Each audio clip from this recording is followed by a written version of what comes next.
안녕하세요, 모토그래프 전승용입니다. 지난주에 미국에서 현대차 신형 아반떼가 공개되면서 많은 관심을 받고 있는데요. 호불호에서도 불호에 가까웠던 삼각대와는 달리 이번 아반떼는 호불호 중에서도 극호에 가까울 정도로 역대급 아반떼라는 호평을 받고 있습니다. 삼각대는 신형 아반떼의 추진력을 얻기 위함이라는 농담이 전혀 농담으로 느껴지지 않을 정도로 멋지게 변했습니다. 실내외 디자인 이야기는 이미 여러 매체와 유튜버 등을 통해서 많이 다뤄졌습니다. 그래서 저희 모토그래프에서는 여기서 조금 더 한 발짝 더 다가간 신형 아반떼 이야기를 해보도록 하겠습니다. 지난주에 공개된 아반떼는 어디까지나 미국 출시 버전이잖아요. 국내 버전은 지금 공개된 자료와는 조금 더 다를 수도 있습니다. 그리고 저희가 출시회 때 이렇게 생중계를 중계방송을 했잖아요. 그때 여러분들하고 소통을 했는데 여러분들이 궁금해하셨던 것들에 대해서도 취재를 했습니다. 물론 저희가 신형 아반떼를 사기 때문에 조금 더 다른 차와 달리 특별히 더 조사를 한 것은 아니지만 아무튼 정말 열심히 취재를 했으니까요. 함께 보시도록 하겠습니다. 일단 이제는 모두 다 아시지만 혹시나 모를 분들을 위해서 이것부터 정리하고 넘어가도록 하겠습니다. 라이브 방송을 할 때 실내에 있는 10.25인치 클러스터 왼쪽에 있는 정체불명의 이 원형 그래픽이 있었는데요. 이 원형 그래픽의 정체는 단순한 디자인 요소라고 합니다. 이미 많은 보도를 통해서 알려졌죠. 일부에서는 이 원이 N라인이나 N 등 이 고성능 버전에서 성능을 나타낼 수 있는 게이지로 활용됐으면 좋겠다라는 의견을 내기도 했는데요. 이 부분이 활용될 가능성은 매우 낮다고 합니다. 자, 그럼 제목에 쓴 것처럼 신형 아반떼 국내 출시 사양에 대한 보다 확실한 정보를 여러분들과 이야기 나누도록 하겠습니다. 한 총 10가지 정도 되니까요. 끝까지 봐주시면 감사하겠습니다. 첫 번째는 무선 애플 카플레이와 안드로이드 오토입니다. 미국에서 신형 아반떼 출시를 할 때 저희와 함께한 독자분들이 가장 궁금해하셨던 내용 중에 하나인데요. 애플 무선 카플레이와 안드로이드 오토 기능이 국내에도 적용되는지를 많이 궁금해하셨어요. 미국에서는 무선 기능이 적용된다고 밝혔거든요. 결론부터 말하자면 올해 국내에 출시되는 신형 아반떼에는 적용되지 않습니다. 미국과 달리 우리나라 소비자들은 이 기능에 대해서 그렇게 중요하게 생각하지 않는 것 같기 때문인 게 아닐까라고 제가 조심스럽게 추측을 해보는데요. 내비게이션 등 이 현대차의 인포테인먼트 시스템이 워낙 좋기 때문에 아예 애플 카플레이나 안드로이드 오토를 사용하지 않는 분들이 더 많기 때문이죠. 그래서 출시 초기에 편의 사양을 이렇게 조합할 거 아니에요. 이 조합을 맞추는 과정에서 우리나라에서는 이 기능을 뺀 것으로 보입니다. 물론 이 무선 연결 기능 대신에 미국에 없는 다른 기능을 국내 사양에 넣었겠죠. 이 부분은 조금 뒤에 다시 설명드리도록 하겠습니다. 다만 지금 당장 없을 뿐, 새롭게 출시되는 신모델에만 없을 뿐 추후에는 추가될 가능성이 높다라고 합니다. 어쨌거나 저쨌거나 스마트폰과 차량을 이렇게 연결하는 이 연결성은 미래 자동차 시대에 매우 중요한 거기 때문에 아반떼에도 추후에 적용될 가능성이 높습니다. 사실 저는 개인적으로 이 기능을 그렇게 중요하게는 생각하지 않아요. 현재 사용하고 있는 스마트폰이 아이폰 7이거든요. 무선 충전 자체가 안 됩니다. 그래서 매번 이렇게 충전 케이블을 꽂고 이렇게 스마트폰 거치대에 올려서 사용합니다. 하지만 무선 충전이 가능한 스마트폰에서는 이 기능이 있으면 무조건 좋을 것 같습니다. 어떻게 생각하면은 이렇게 무선 충전을 지원하는 차량에서 이렇게 안드로이드 오토나 애플 카플레이가 무선으로 연결되지 않는다는 것 자체가 좀 말이 안 되는 걸 수도 있습니다. 그래서 일단은 국내 출시하는 모델에는 없지만 추후에 추가할 가능성이 높은 사양이라고 하네요. 자, 그럼 무선 연결 기능 대신에 어떤 사양이 국내에 들어갔을까요? 바로 현대 카페이와 미세먼지 센서가 포함된 공기청정 시스템입니다. 저는 개인적으로 무선 연결 기능 대신 이 기능이 들어간 게 더 좋다라고 생각하고 그렇게 판단하는데요.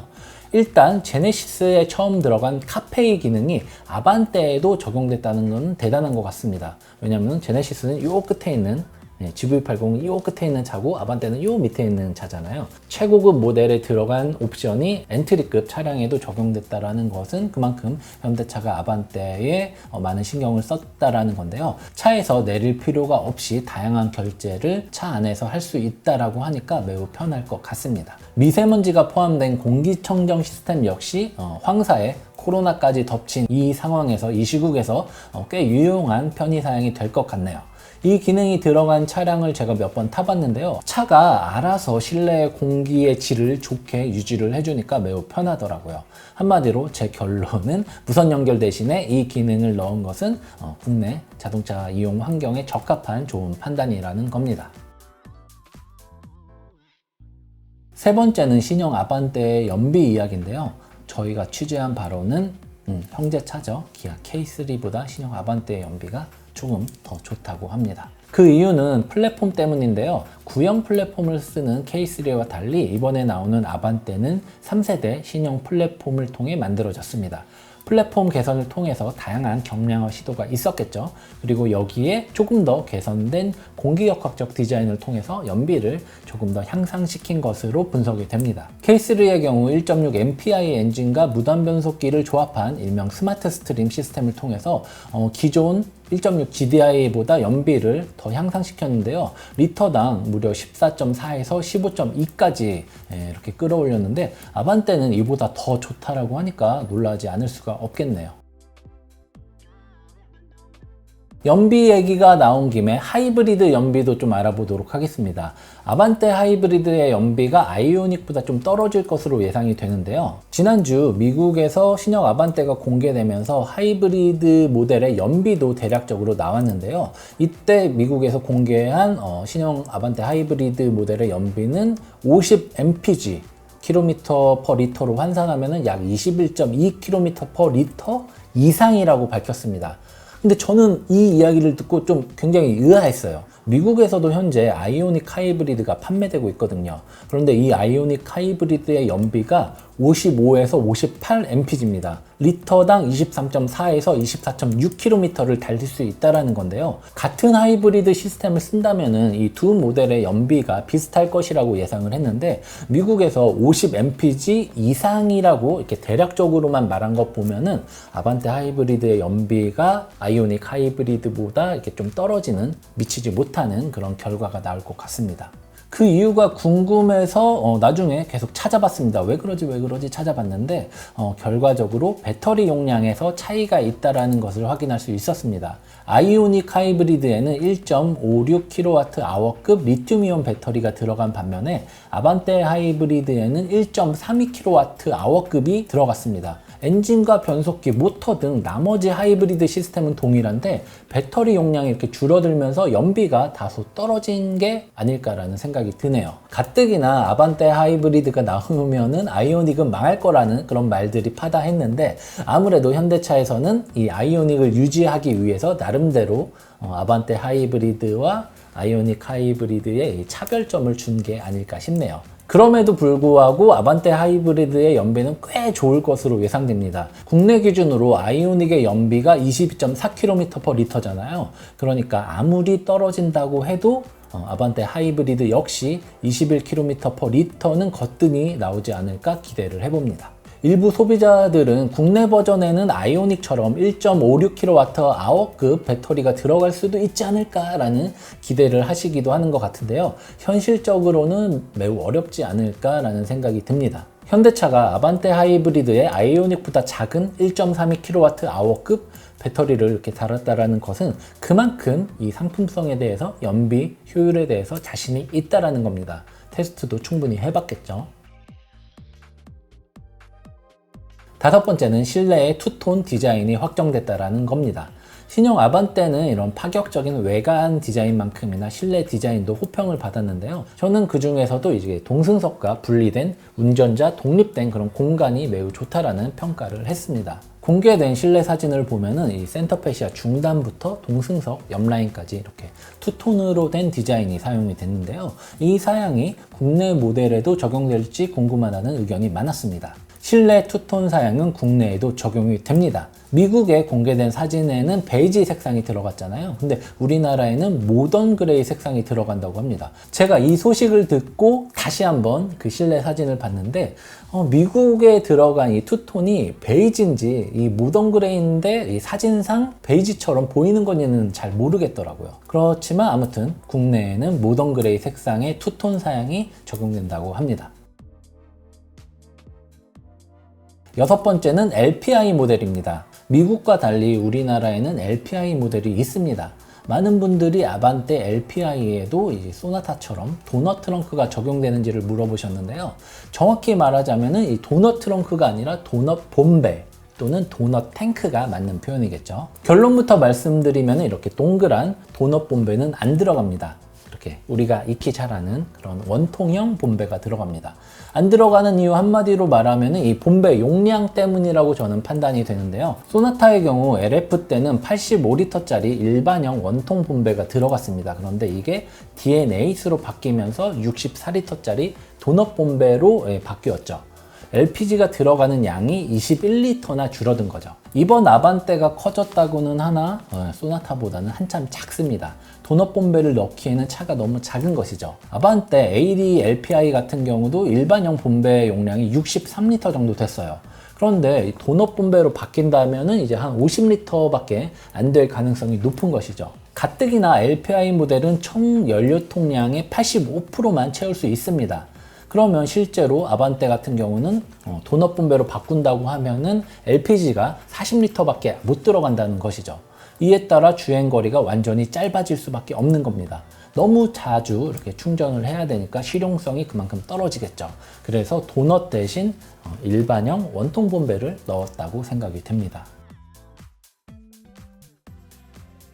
7번째는 TX입니다. 차 좋아하시는 분들은 TX 튜닝 많이 하시는 걸로 알고 있는데 현대차의 튜닝 파츠인 TX에 대해서도 역시나 많은 분들이 물어보셨는데요. 일단 일반 모델에는 별도의 TX 상품은 없습니다. 현대차가 배뉴를 통해서 선보였던 이 반려동물 용품 패키지만 이렇게 적용된다고 하네요. 다만 N라인과 N 등 이런 고성능 버전 같은 경우는 벨로스터처럼 다양한 드레스업 및 성능 개선 파츠가 TX를 통해서 적용될 가능성이 높다고 합니다. 저희 모터그래프에서 살 아반떼는 일반 모델인데 TX 튜닝을 좀 해보려고 했는데 없어서 좀 아쉽네요. 저희가 알아서 나름대로 한번 꾸며보도록 하겠습니다. 말 나온 김에 N라인 하이브리드 모델의 출시일도 한번 알아보도록 하겠습니다. 8번째예요. 참고로 N라인은 이제 아반떼 스포츠를 대체하는 모델이고요. N과 하이브리드는 새롭게 추가되는 모델입니다. 일부 보도와 달리 플러그인 하이브리드나 전기차는 추가되지 않는다고 합니다. 이 내용은 예전에도 설명드린 적이 있는데요. N라인과 하이브리드 모델은 5월 말에서 6월 초에 나올 것으로 전해졌습니다. 저는 현대차가 이 두 모델을 부산모터쇼에서 월드 프리미어로 내놓으려고 이렇게 기다리고 있는 게 아닐까라고 예상을 하기도 했는데요. 이것도 변수가 있습니다. 왜냐면은 코로나 때문에 부산모터쇼가 어떻게 될지 모르거든요. 부산모터쇼가 정상적으로 열리든 열리지 않든 N라인이나 하이브리드는 제가 말씀드린 그 시기에 맞춰서 나올 가능성이 매우 높습니다. N모델은 올해 안 나옵니다. 내년이라고만 알고 있는데요. 파워트레인은 벨로스터 N과 동일할 것으로 알려져 있습니다. 많은 분들이 궁금해 하시고 기대를 모았던 2.5 터보는 안 들어갈 가능성이 높다라고 합니다. 9번째는 방향지시등 소식인데요. 방향지시등이 벌브형인지 LED인지에 대한 질문을 꽤 많이 받았습니다. 한마디로 벌브형입니다. 신형 아반떼 가격을 생각하면 너무도 당연한 결과입니다. 이 가격에 LED 방향지시등을 넣을 수가 없습니다. 너무 많은 걸 바라면 안 돼요. 마지막은 후방 카메라 및 360도 어라운드 뷰에 대한 정보인데요. 함께 들어보시죠. 신형 아반떼 후면을 보면은 현대차 로고 위에 이 후방 카메라가 장착된 것을 볼 수 있습니다. 현대차는 지금까지 차종에 따라 다양한 위치에 다양한 방법으로 이렇게 후방 카메라를 장착했는데요. 지금처럼 로고 위에 후방 카메라가 장착된 것은 저도 처음 보는 것 같다라는 생각이 드네요. 여기에 있는 이유는 별 뜻 없습니다. 그냥 여러 가지 테스트를 한 결과 여기에 다는 것이 이제 후진을 할 때 뒷부분을 더 잘 보여줄 수 있는 최적의 각도야 라고 이렇게 판단을 한 거죠.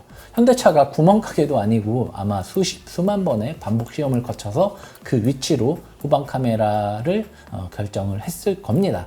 더 잘 보이라고요. 기능적인 겁니다. 이건 진짜 말할까 말까 했는데 그냥 간단히 하겠습니다. 어라운드 뷰, 서라운드 뷰 등 이제 360도 카메라 이거 물어보시는 분들도 좀 있었는데요. 이 차 아반떼입니다. 안 들어가요. 못 들어갑니다. 360도 달고 가격 이렇게 올라가면 안 사실 거잖아요. 자, 여기까지가 모터그래프에서 취재한 아반떼 소식이고요. 마치기 전에 마지막으로 가격 이야기를 좀 하고 넘어가겠습니다. 죄송합니다. 기존보다 아반떼 가격이 100에서 200만 원 정도 오른다라는 이야기가 있어서 정말 열심히 취재를 했는데요. 결국 알아내지는 못했습니다. 아직 결정되지 않았다라고 하면서 여기저기 막 이렇게 쑤셔봐도 안 나오더라고요. 요즘 경기도 안 좋은 데다가 가격이라는 이슈가 워낙 민감한 사안이기 때문에 계속 현대차 입장에서도 고민을 거듭하고 이제 최후의 마지막까지 결정을 미루고 있는 것으로 보이는데요. 요번에 이렇게 컨텐츠를 만들면서 대략적으로라도 알려드리고 싶었는데 그렇게 하지 못해서 죄송하다는 말씀을 드리도록 하겠습니다. 이 가격 정보는 저희가 이번 주죠. 25일에 사전 계약을 하고 나서 거기서 얻는 정보를 다시 한번 알려드릴 수 있도록 하겠습니다. 지금까지 말씀드린 내용은 단순한 뇌피셜이나 썰이 아니라 저희 취재팀에서 열심히 취재한 내용을 바탕으로 거기에 왜 그렇게 했을까라는 저희 나름의 추론을 덧붙인 내용입니다. 물론 취재원을 통한 것이어서 실제와는 뭐 이렇게 다를 수도 있죠. 틀릴 수도 있는데 다만 현재 시점에서는 확실하다고 판단된 부분만을 말씀을 드리는 것이고요. 만약 잘못됐거나 아니면은 새로운 추가 정보가 확인된다라고 하면은 그때 다시 말씀드리도록 하겠습니다. 지금까지 모터그래프 전승용이었습니다. 감사합니다.